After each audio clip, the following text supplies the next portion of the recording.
What's up, everybody?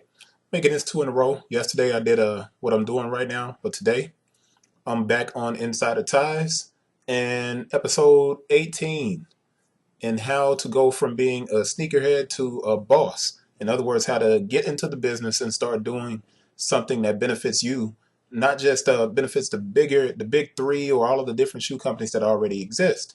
And today's topic is number 8, and that topic is licensing an old brand. This one won't take long because it's going to be very hard for you to find an old brand. But in 2004, I did some work with K Swiss and the K Swiss basketball line. I actually brought some to Memphis, put some on a couple of high school teams, and then K Swiss literally wiped out the basketball division. But big shout out Jeremy Much over at K Swiss for giving me the opportunity to actually work on that for the brief time that I did. Right after I did that, I did this thing called Show Shot, SHO-SHOT, and Show Shot eventually ended up becoming big enough that it was acquired, and I lost the license. But I had the license for Show Shot for a few years, and it was actually a very cool thing to do. I ran the company literally like it was my own. I had 1,200 pair of shoes that I created. It was a pretty cool thing to do. Now it kind of fell apart at the end, and but that's a different discussion. If you want to ask me about that, you can ask me. But licensing a brand, this is not just for sneaker guys. You can actually do this with any number of products that you used to see around a long time ago. Think like all of the different like MCM and Troop and all of these different things that used to be out there. Licensing a brand means that you're going to have to get in touch with the original company or the company that actually owns the brand now, and create a discussion with them where they will afford you the ability to actually re-release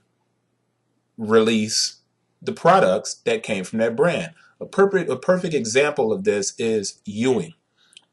Over the last few years, Ewing Athletics has built, you see over here where my mouse is moving around, Ewing Athletics has actually made a pretty good comeback, and they're doing very well, and it's a very small crew of guys. It's probably about 3 to 5 guys that run the company. There's the guy that owns the license, and then there's a couple of guys that work in the warehouse and do all of the online stuff. So it's a really small group of dudes that acquired the license and worked with Patrick Ewing to bring Ewing back to the people.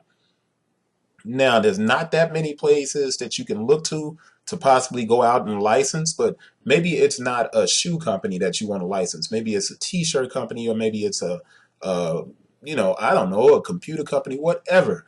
There's things out there that you can look into to potentially develop. But think about it like this. Avia no longer has a basketball shoe. And Avia actually had this system called the cantilever. That technology is it's available for you to purchase outright because Avia is no longer making basketball shoes. And the cantilever system that was inside of this shoe, hands down one of the best basketball cushioning systems ever created. And Avia is no longer making basketball shoes. Maybe you get your boys together, y'all got to sit down, brainstorm, come up with an idea, pitch it to Avia, and ask them if you can take over and relaunch the basketball division. Something to think about, right? Um, Brooks. Brooks is focused completely on running, and they have a small lifestyle division, but Brooks is no longer making basketball shoes. Could you reach out to the CEO and ask the CEO if they would allow you to operate the basketball division if you funded it yourself? Yeah.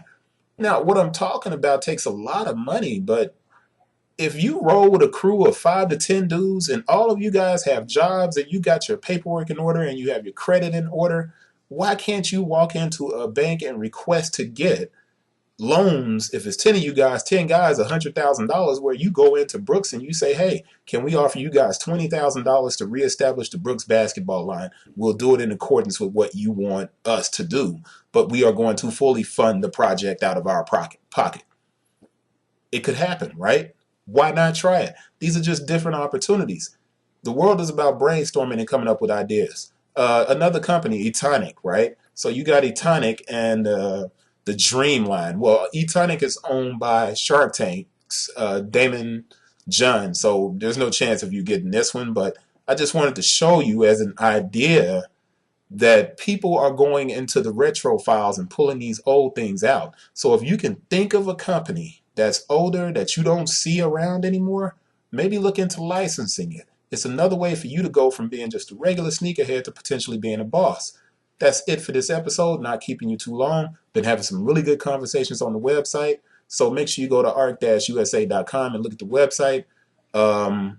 Subscribe, share, shoot me some questions for what I'm doing right now, and I'll answer them.